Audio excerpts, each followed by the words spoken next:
Obama ou Romney. Si c'était aux Européens de déposer leur bulletin de vote dans l'urne, Barack Obama serait réélu haut la main.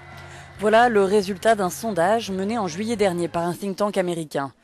En tête des pro-Obama, la France, avec 89% des voix, suivie de près par l'Allemagne, puis l'Espagne, le Royaume-Uni et l'Italie.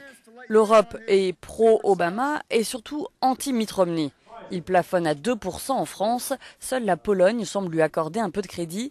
16% de la population voterait pour lui. Les élections américaines se cristallisent très souvent autour des personnalités et des caractères des candidats, nous explique ce politologue du think tank américain. Pour beaucoup d'Européens, ce n'est pas juste l'héritage d'Obama et de son regain de popularité, il s'agit aussi de l'héritage des Républicains en tant que parti de George Bush.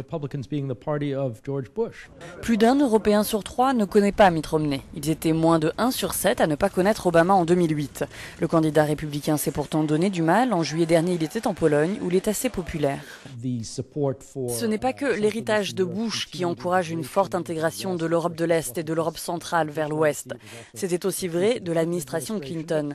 Mais clairement, le gouvernement de Bush allait dans ce sens. Je pense qu'il y a aussi une entente entre les États-Unis et la Pologne concernant les stratégies à mener en Irak et en Afghanistan.